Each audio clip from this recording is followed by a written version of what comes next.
Empire.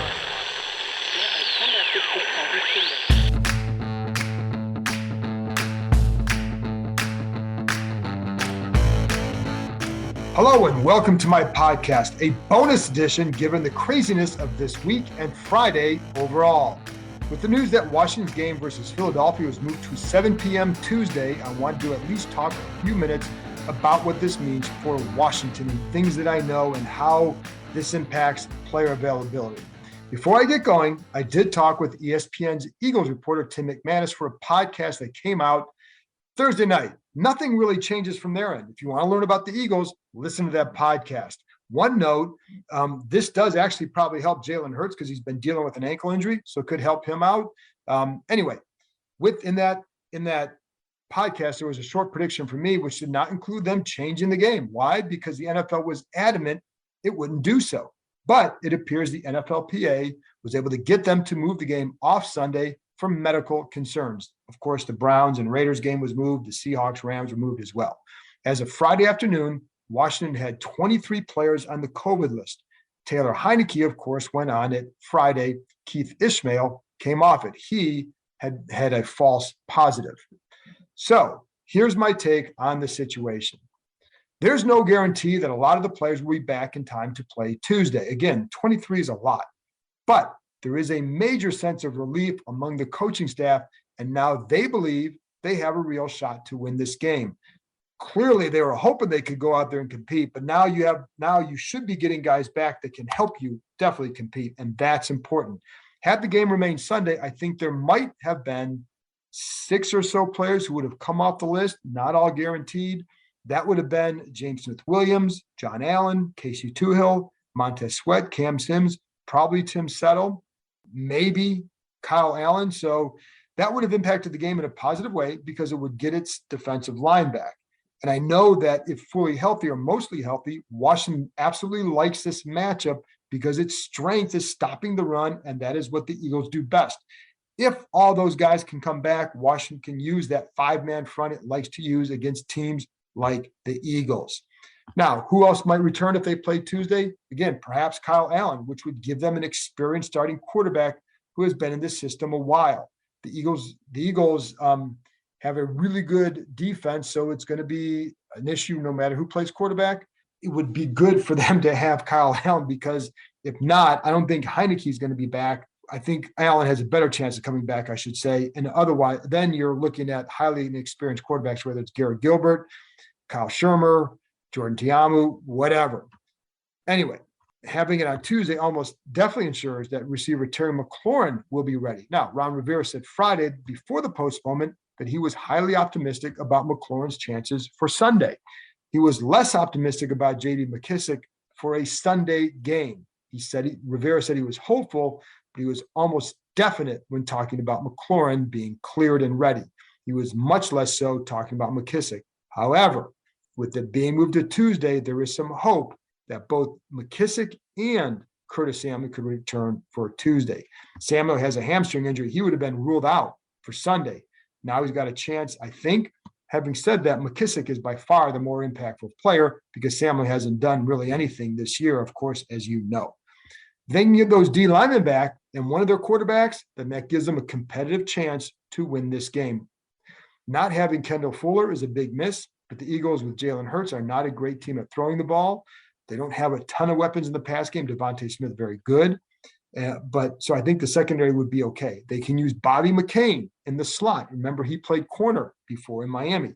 When you're in those 3 safety looks, it gives them some versatility. They can also use DeShazer Everett if they want a big 3 safety look to stop the run, because I don't think Cam Curl is one of those guys that they're expecting back. So, but you do have guys like the one thing that's a benefit for them is this is experience depth when it comes to Everett. And even Jeremy Reeves at least has experience, and he's a smart player.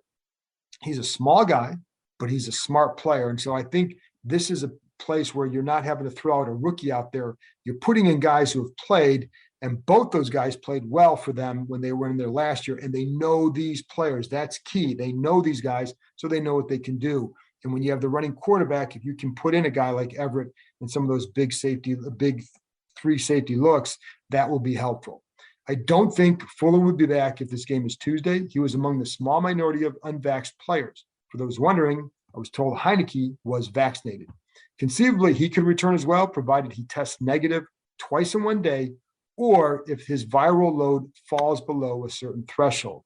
This is where we're at with the NFL and society right now. The vibe I've gotten early, again, is that Kyle Allen has a better shot at playing. However, in these situations, who the hell really knows? Again, the Eagles have a solid D, both against the run and the pass. They're 9th in yards allowed per game overall. But Washington, if nothing else changes and they get Allen or Heineke back, should be okay to be competitive. Then you, by and large, have your group together. The offensive line is on its 5th center, John Toth, and Brandon Sheriff has taken some snaps there this week, but every other day one starter is in place.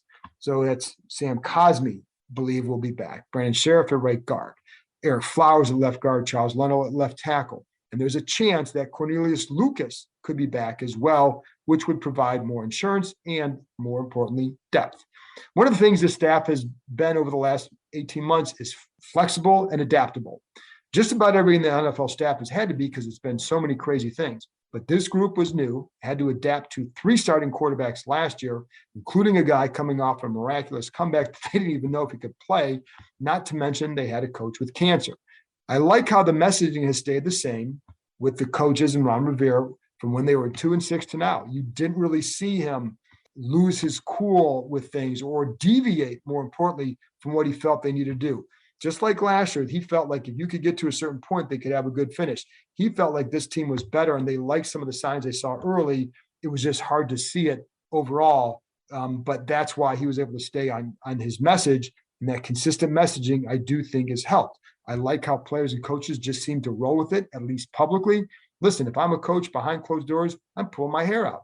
You can't let the players and the public see that, though. And it's funny because on Washington Football Showtime, which airs Sunday morning at 7:30 on NBC4 in Washington, I was asked by JP Finley about Washington's ability to stay focused during this time. Would it be hard?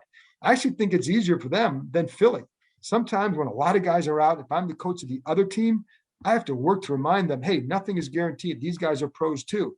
When the inclination for some of these players, like, oh, so all these guys are out, we're going to roll. And do you prepare as much? Are you mentally as ready? Certainly a lot of guys will be, but not all. I'd be nervous about that if I were the Eagles. For Washington, you conceivably have a number of players getting a real opportunity. I would not worry, for example, about the focus of a guy like Jeremy Reeves. Going back to quarterback, it helps that if those guys can't play, they at least have one quarterback who has started a game in Garrett Gilbert. It's not a lot, folks. Keep in mind, he was at least in Dallas for a couple weeks before he started last year. They did nearly beat Pittsburgh in a start. The question is, how do you craft a game plan when you're unsure of who's going to be the quarterback? I asked Turner about that on Thursday, and basically they'll have a plan and adjust and tweak it depending on on who is the quarterback eventually. You come up with a plan, and then you can go down you have a couple different scenarios depending. The good thing for Washington is that it does know Gilbert, having coached him 2 years in Carolina, just like they knew Taylor Heineke and what he could do.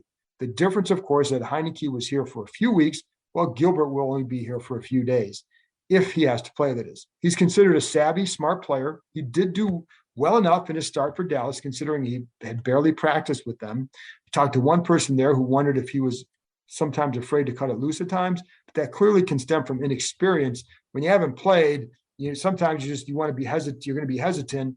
And to be honest, in this game, it's going to be about avoiding turnovers, if that is, he's forced to play. Let's go back to the D-line for a minute. It would be huge for them to get their starting group back and possibly Montez Sweat. There was a chance he could have been cleared Saturday night and played Sunday. Against a running quarterback such as Jalen Hurts, his return would be huge. To have an athletic end on the outside against those zone reads is major. Of course, we don't know how effective Sweat would be, or even if he can play, could he just play a few snaps a quarter? If he does, that probably is a bonus. Coaches say he's been working out, but there's still the reality of him not having played in a game since October 31st, and certainly he hasn't been practicing. But just getting Tuhill and Smith-Williams back would be a bonus. Keep in mind, the more those guys return, the more guys like Shaka Toney can be used on special teams also, where they can be a big help. When you start losing starters and pushing others up, your special teams then take a beating because there's no continuity whatsoever.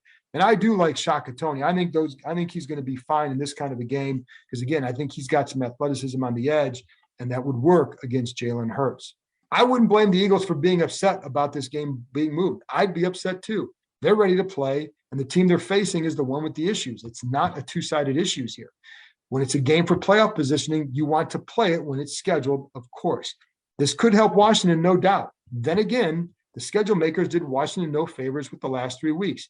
Monday night game followed by a West Coast trip against a well-rested Raiders team. They'd played on Thanksgiving, had 10 days in between games, followed by a game at home against Dallas, also coming off a Thursday night game the previous week. So another 10-day break, followed by facing a team coming off a bye. And it's incorrect to say that Washington has been doing things wrong. Nearly all their players were vaccinated except for some high-profile ones. One, of course, was Sweat, and another was Kendall Fuller. Clearly in August, they had issues. That changed. My understanding is that this outbreak did not originate with Sweat. Of course, I can't prove that. I'm just relaying what I've been told last week before all this took off. I don't know if that's factually correct or not, but he's been rehabbing from his injury, so he's not always in the building with guys. But almost all these players have been vaxxed. Most were not or a lot of them were not reporting symptoms. It's a crazy situation. Not only is Washington not the only team facing this, this is also happening in society. And if it were mostly unvaxxed players, I don't think there's any way the NFL would reschedule this game.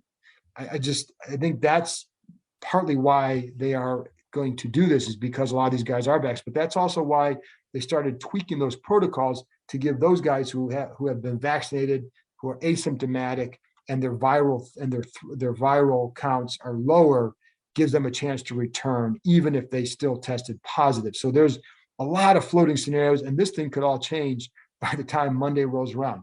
Meanwhile, Washington will now practice Saturday and Sunday. We'll have more updates throughout the day from those workouts. So we'll see.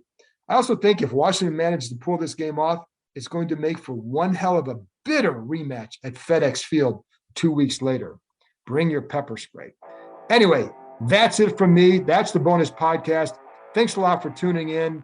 And, I'll be back with another episode Tuesday night after the game. We'll see. Talk to you next time.